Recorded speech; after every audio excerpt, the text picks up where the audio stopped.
يمين الساده المشاهدين في حراسه مرماه يتواجد سعود الجناعي، في المقابل رباعي خط الدفاع هناك لدينا سامي الصانع من المنتخب العماني ب3 مقابل 2. اذا الفوز بنفس نتيجه الخساره المنتخب السعودي سجل عبد العزيز البيشرة تتعادل سلبيا. كرة المنتخب السعودي في المنتصف، محاول عند البيشي، مرور باكثر من لاعب، ولكن هنا الضغط ايضا على عبد العزيز. خط تصدي هنا من مازن عثمان، عودة عبد المجيد الصليهم، ما شاء الله ما شاء الله ما شاء الله، ستايل شبيه جدا لرونالدينو البرازيلي، وايضا لديه مهاره عاليه نعول عليه كما ذكرنا كسعوديين في المنتخب السعودي على مستوى الكبار، اللي بصراحه زعلنا باكستان والمنتخب الاردني ومستضيف تصفيات المجموعه بمنتخب باكستان.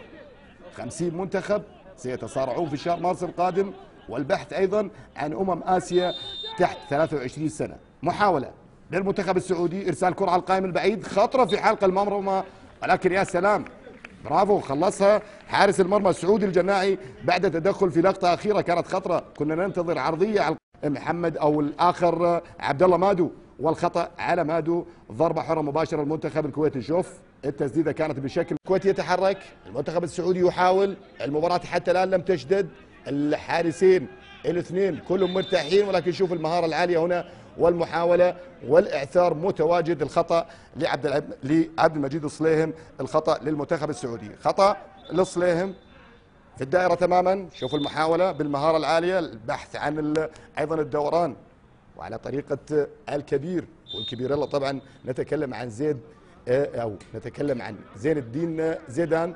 محاولة أخيرة كانت لعبد مجيد الصليهم، ولكن في المقابل الخطورة أكبر، الصليهم متواجد والمهارة متواجدة، واحدة ممكن خذ الصليهم. إذا إن شاء الله أخضرنا قادر اليوم أن يعوض خسارة النسخة الماضية مع المنتخب البحريني. شوف الشد واضح جدا يا مرزوقي، والقانون في هذه اللحظة يعني يقول لك بطاقة صفراء، وبالفعل هنا الدولي المنتخب السعودي ماهر عثمان، عرضية أرضية، محاولة للبيشي، يا سلام التجهيز بالكعب، ولكن أيضا التسديدة كانت ضعيفة من عبد المجيد، الكرة في الشبك الجانبي. كانت ترجيح المنتخب الكويتي سجل 5 في المقابل 4 للمنتخب العماني. المنتخب السعودي لعب في 6 نسخ، سنتكلم بإسهاب عن نسخة أولى، 4 فوز أو 4 مباريات عند 3 فوز وتعادل.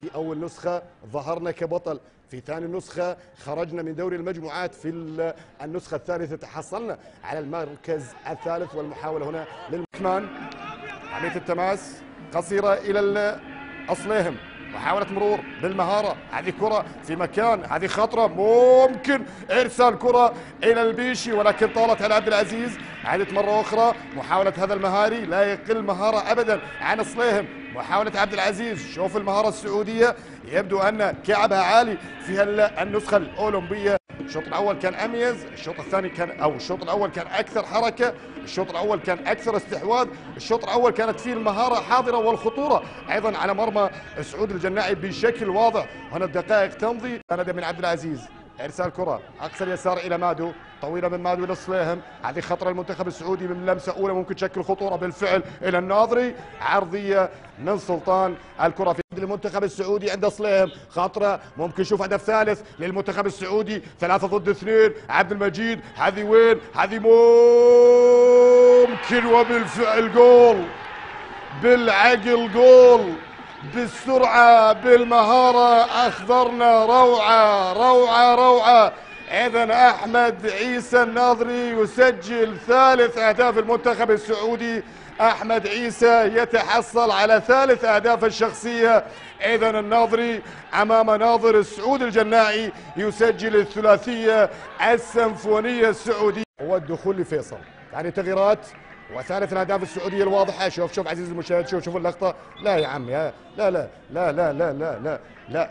نتمنى شوف اللقطه كانت من 17، شوف اللقطه كانت من محمد النصار، كان في سلايد خاطئ، يبدو انه كان في ملامسه ايضا واضحه، والتفادي كان من المميز جدا عبد المجيد الصليهم، والف سلامه هدف طويله من الرحيلي، طويلة جدا، والمحاولة هنا من الحارس، والكرة يبدو أن لا وجود لخطأ، لا لا لا لا، فيها ضربة جزاء، فيها ضربة جزاء بعد تأخر واضح في صافرة من الدول المرزوقي. لا يا مرزوقي ما تستنى أبدا زي اللقطة هذه أو مثل اللقطة هذه. شوف إشارة من المساعد الثاني فيصل أو من المساعد الثاني سعود الشمري القطري على الصافرة بعد الإشارة بطاقة يبدو حاضرة صفراء لسعود الجناعي، وضربة جزاء للمنتخب السعودي. ضربة جزاء. شوف صليهم. لا لا لا ليه؟ ايش تستنى يا دولي؟ ايش تستنى يا سلطان يا مرزوقي؟ ابدا ما تحتاج اشاره من المساعد الثاني، ولكن في المقابل تاخر المرزوقي. اتفق الطرفان على ضربه جزاء لمنتخبنا الاخضر. الاخضر يتقدم باثنين او الاخضر يتقدم بثلاثه بانتظار رابع الاهداف. محاوله عبد المجيد، تسديده، ويا سلام، جول رابع لمنتخبنا السعودي الأولمبي، وعن طريق نجم الشباك من هز الشباك في لقطة رابعة. قلنا لك عبد المجيد راح يسجل، حس كروي راح يسجل، وبالفعل عبد المجيد لم يكمل الثلاثية، لا والله كمل الرباعية بعد أن سجل الناظري. هنا ظهور لعبد المجيد الصليهم.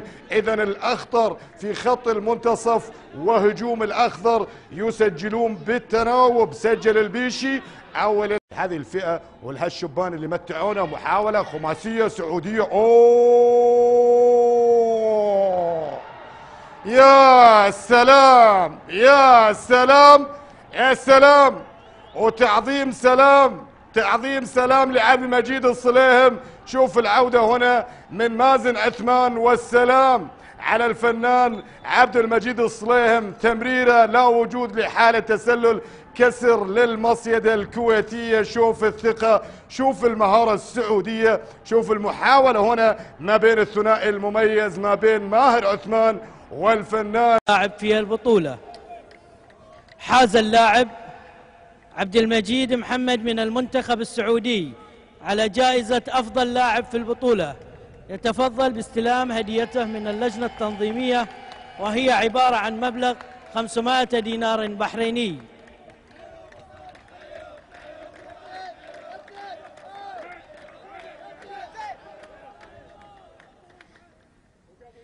هدية أخرى مقدمة من شركة هواوي، وهي عبارة عن جهاز تلفون هواوي يتسلمها من مندوب الشركة.